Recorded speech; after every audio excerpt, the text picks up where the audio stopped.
you ready for some awesome breakdowns with Scott and Sean? It's time for 6 Minute Abs. Step into my office. Let's go! Good morning, fantasy football. Welcome to 6 Minute Abs. Awesome breakdowns with Scott and Sean. We're here talking about Charlie 4 today. Scotty, why don't you start us off with Charlie 4's draft and the first player up, me. Oh, wow. I get to break down Trader Clem. How great it is. And he's off to a great start doing what he needs to do. Target those quarterbacks. Lamar Jackson, Jalen Hurts. I don't know how you get him that late. It's just a crime right there.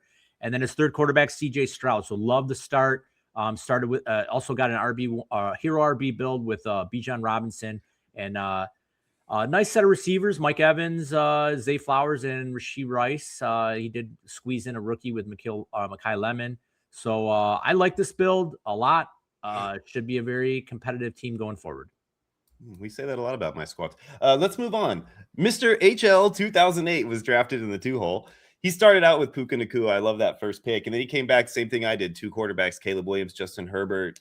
Followed that up with 2 running backs, Kyron Williams, Ken Walker, and then later on to Krosky Merritt and Tracy to kind of fill out a good room there. I like the Laporta pick at 6'11". I think he's a guy that I would snag in this draft. Bryce Young, I think, is a great third quarterback for the time that he got him at 7'2". I think that was a really good pickup there. His wide receiver core beyond Puka, he's got Pittman, Johnson, and Pierce. I like both of those guys. Johnston, I'm a little bit hippie on, but the other 2 I really like. It does give him a stack with Herbert, though, so I completely understand the way he went. Overall, I do like his team. I think he's in the top 5 for sure. And next, we have the 1-3. We have Jimmy Wojo, who's basically in all of our leagues. Congratulations, Jimmy. He starts off with the number 1 player in fantasy football, in my opinion, Josh Allen. The rest of his quarterback room is Michael Penix and Trevor Lawrence. He did get 2 really good running backs in Josh Jacobs and James Cook. And check out these receivers in the 5th, 6th, and 7th round. It's T. Higgins, Devontae Smith, and Jalen Waddle, and follows up with Kyle Pitts. Love this team. Love this build. He did exactly what he needed to do. Here's a competitive team.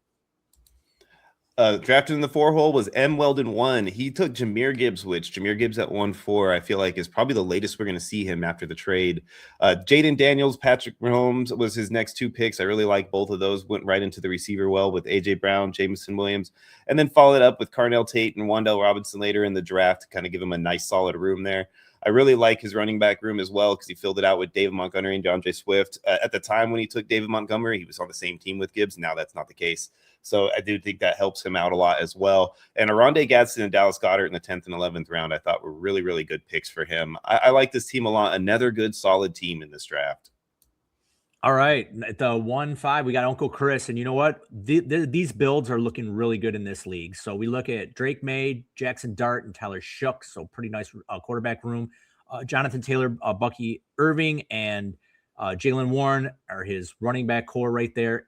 He did get Travis Kelce pretty late, which is a nice for his tight end.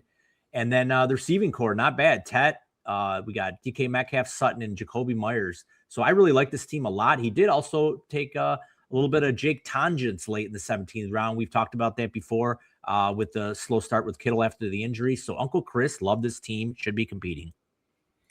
Absolutely. Right after that, we had one of our good buddies, JoJo, drafted in the 1-6 hole. That's where Jamar Chase fell to, which I think is a great pick at that point in the draft.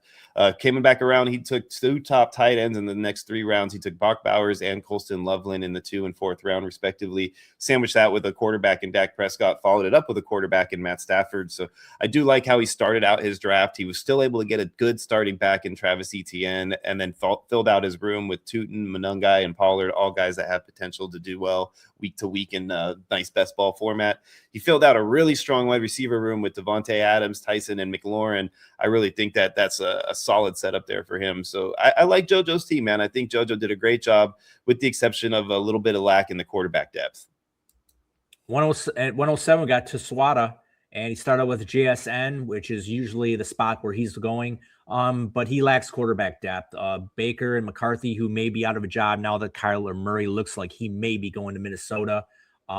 It's really going to hamper him going forward. It's really hard to compete when you don't have really solid quarterback play. The one good thing I love on his team, though, is the tight end position. Love Harold Fannin. Love Tucker Kraft. I've said that all along. two really, really good players that are going to help in 0.5 PPR.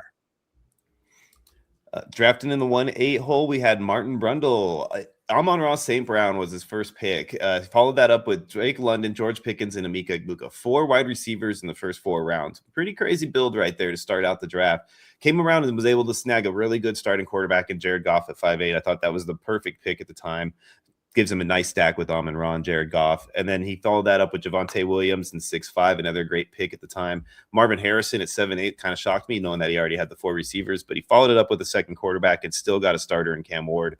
So I thought that was a pretty good pickup for him based on what he decided to go with.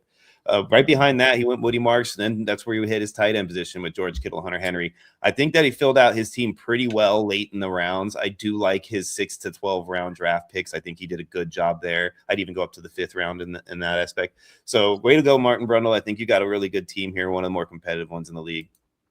At 1-9, we got Spliskin, and he started off with Trey McBride in the first round. He's been going in the first quite a bit of these drafts.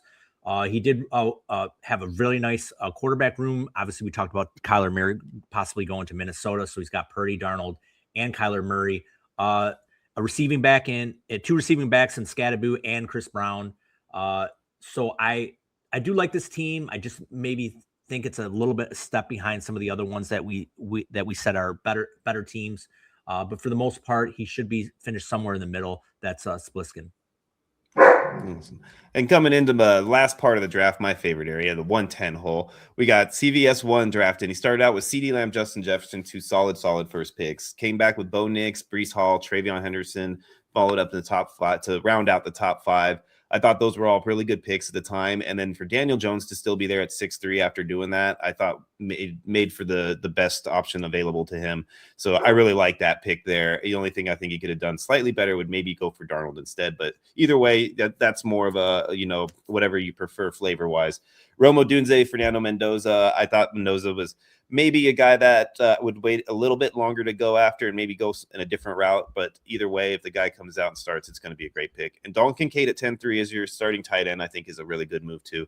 I like this team, not quite as good as some of the other teams in my opinion, but I do like this team. It's my favorite so far that he has drafted. At 111, we got Pure Blood 39. Start off with Joe Burrow, Jacoby Brissett, and Geno Smith as quarterback room. Obviously, me being a quarterback guy, it's a little light for me as far as competing.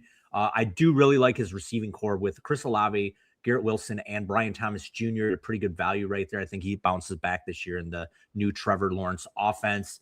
He did get Tyler Warren in the 5th, a very good tight end and 0.5 PPR for tight ends.